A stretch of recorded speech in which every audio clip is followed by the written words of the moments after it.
Mirë se vini në kanalin ton, mos harroni të bëni subscribe dhe të klikoni si përzieles për të marrë njoftimet më të reja. Faleminderit! Habit mjeku, ja çfarë duhet të bëjnë 60 vjeçarët që të ulin tensionin e lartë të gjakut.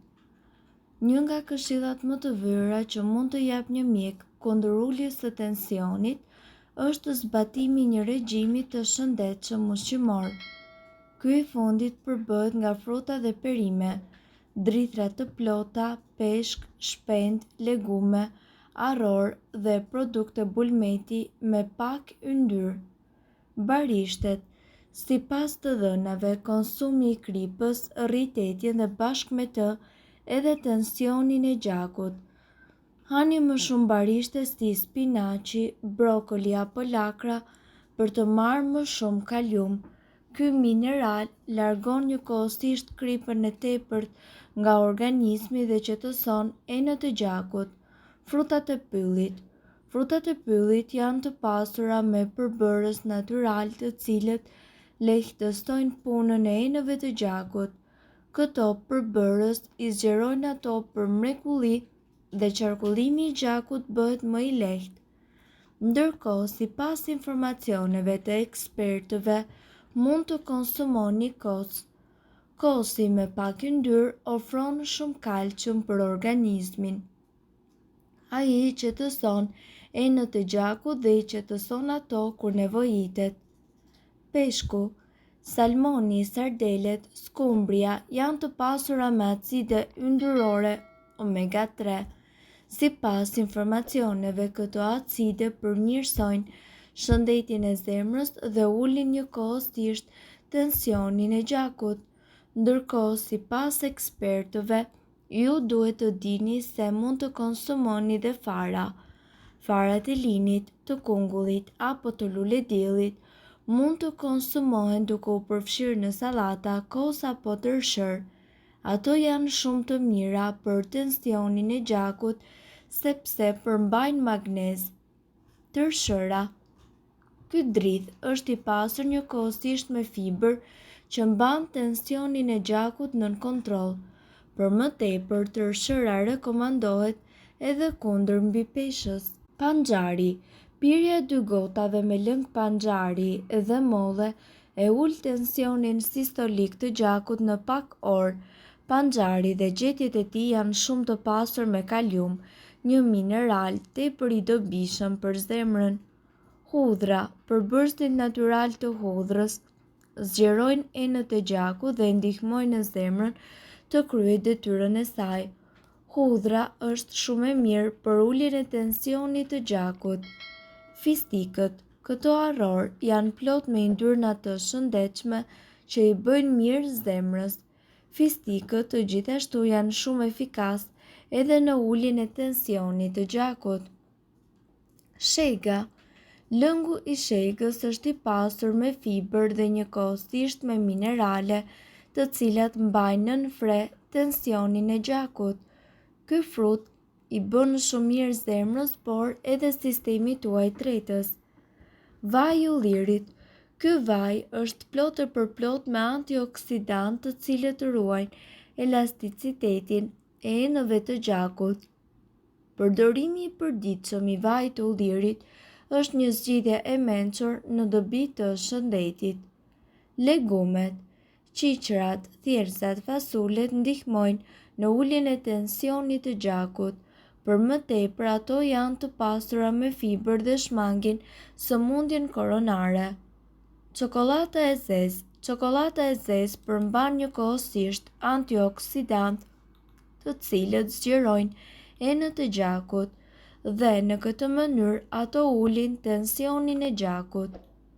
Ndërkohë, përposë regjimit të shëndetshëm ushqimor, njeriu duhet që të humbasë në peshë, të kryejë njëkohësisht aktivitet fizik dhe njëkohësisht të marrë të gjitha medikamentet të cilat rekomandohen nga mjeku juaj.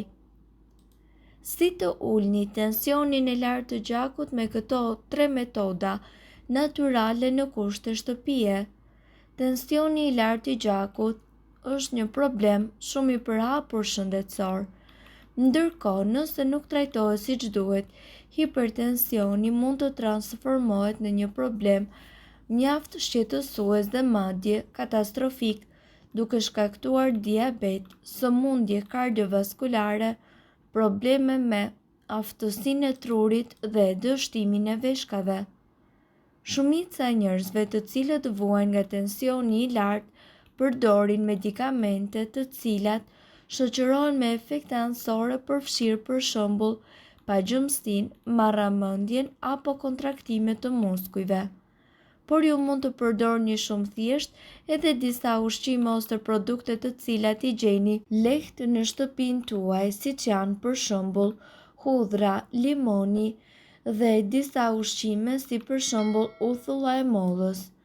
Nëpërmjet kësaj video, ne do t'ju tregojmë 3 receta natyrale me këto produkte, të cilat do t'ju ndihmojnë ju që të ulni tensionin e lartë të gjakut dhe ta mbani atë në nivelet e duhura.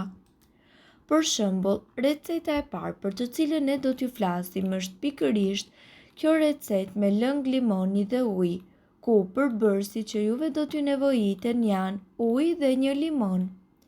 Sipas udhëzimeve, shtrydheni lëngun e një limoni në një gotë me ujë dhe më pas pijeni atë çdo mëngjes përpara se ju të konsumoni ushqim.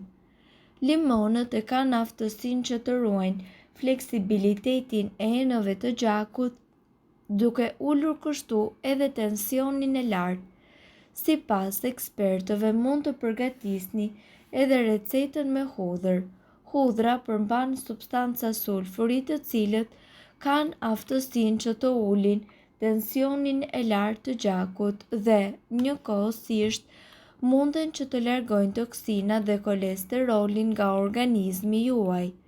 Këto substanca gjithashtu stimulojnë prodhimin e oksidit nitrik dhe rregullojnë tensionin e gjakut duke i zgjeruar enët e tij.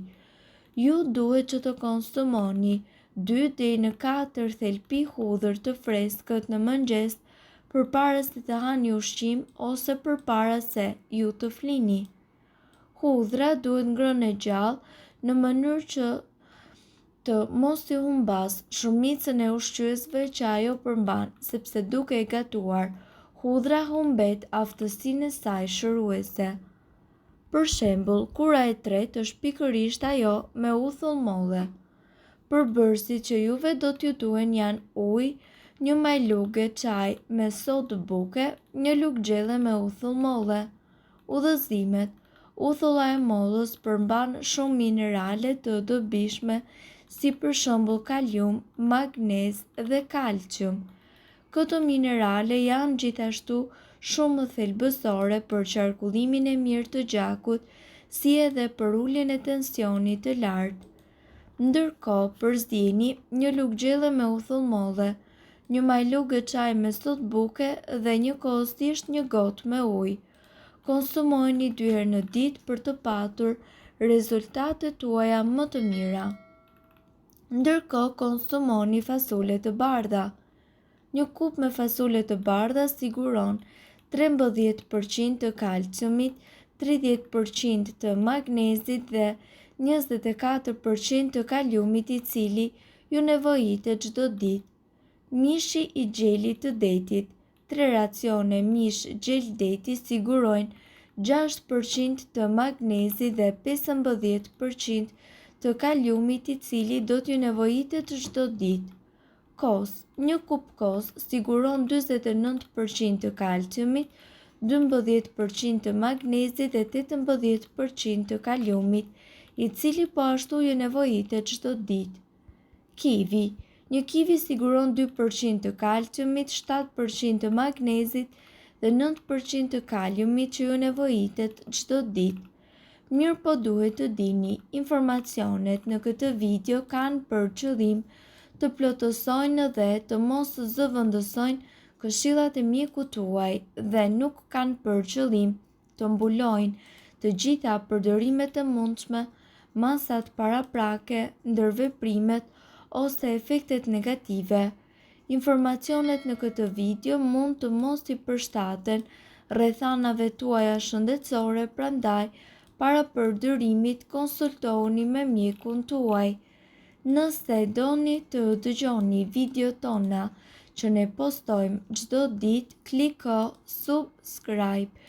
Ju ftojmë gjithashtu të bëni like në video tona nëse i keni dëgjuar dhe pëlqyer ato. Faleminderit që e pat videon ton. Shpërndajni këtë video në profilin tuaj në mënyrë që të informohen edhe shokët tuaj. Faleminderit.